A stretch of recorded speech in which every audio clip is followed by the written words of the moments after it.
सुबह का समय है दोस्तों। देखिए कौवे के ये दोनों बच्चे अब पहले से थोड़े और बड़े हो गए हैं और इस समय ये घोंसले में अकेले बैठे हुए हैं, क्योंकि इनके दोनों माता पिता खाने का प्रबंध करने के लिए गए हुए हैं। जब ये छोटे थे तो इनकी माँ इनके पास बैठती थी और इनका पिता कौवा इनके लिए खाने का प्रबंध करने जाता था। लेकिन अब ये इतने बड़े हो चुके हैं कि इनका थोड़े से खाने से पेट नहीं भरता, इसीलिए इनके माता पिता दोनों ही इनके लिए खाने का इंतज़ाम करने गए हुए हैं। देखिए माता पिता में से एक कौवा इनके लिए खाना लेकर आ गया है और इन्हें खिला रहा है।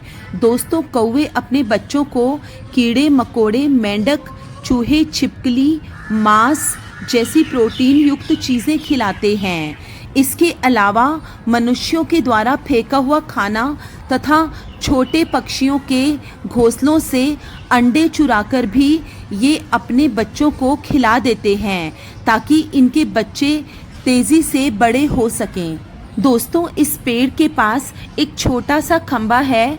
2-3 बार मैंने स्वयं देखा है कि ये कौवे कोई मरा हुआ छिपकली, चूहा और मेंढक आदि ले आते हैं और उसे मारकर उस खंभे पर रख देते हैं और उसका मांस निकाल कर अपने बच्चों को खिला रहे होते हैं। इन्हें जो भी खाना अपने बच्चों को खिलाना होता है उसे ये पहले खुद खा लेते हैं और उस खाने को आधा पचा लेते हैं। आधा पचाकर फिर अपने गले में रख लेते हैं। उसके बाद ये अपने बच्चों को की चोंच में अपनी चोंच के द्वारा उल्टी की प्रक्रिया के द्वारा उस खाने को डाल देते हैं। फिर उस आधे पचे हुए खाने को कौवे के बच्चे आसानी से पचा लेते हैं। दोस्तों कौवा प्रजाति के सभी कौवों में बहुत एकता होती है।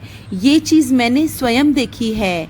मैं कभी कभी कौवों के लिए खाना डालती हूँ और जब भी खाना डालती हूँ तो वो कौवा बैठकर अकेले नहीं खाता। मैंने देखा है वो खुद वो खाना शुरू करने से पहले काँव काँव करके अपने परिवार के सभी कौवों को बुलाता है और जब सभी कौवे आ जाते हैं तब वे सब बैठकर वो खाना इकट्ठे खाते हैं। उसी प्रकार ये कौवे आपस में एक दूसरे की मदद करते हैं, छोटे पैदा हुए बच्चों को खाना खिलाने में और उनकी रक्षा करने में। दोस्तों कौवे बहुत ही बुद्धिमान और फैमिली ओरिएंटेड पक्षी होते हैं। जब ये बच्चे उड़ना सीखकर घोंसला छोड़ देते हैं तब भी ये कौवे उन बच्चों को अकेला नहीं छोड़ते और कई हफ्तों तक उन्हें अपने ऑब्जर्वेशन में रखकर उन्हें गाइड करते रहते हैं। इस गाइडेंस में वे बच्चों को खाना ढूंढना सिखाते हैं, जीवन जीने के सभी तरीके सिखाते हैं और शिकारियों से बचना भी सिखाते हैं। दोस्तों हिंदू धर्म और शकुन शास्त्र में कौवे को मुख्य रूप से एक संदेशवाहक, पितरों का प्रतिनिधि और बदलाव का प्रतीक माना जाता है। सुबह छत पर कौवे का बोलना अतिथि आगमन का सूचक है, वहीं लगातार चिल्लाना अशुभ माना जाता है। आध्यात्मिक रूप से कौवा ज्ञान और उच्च दृष्टिकोण का प्रतीक है।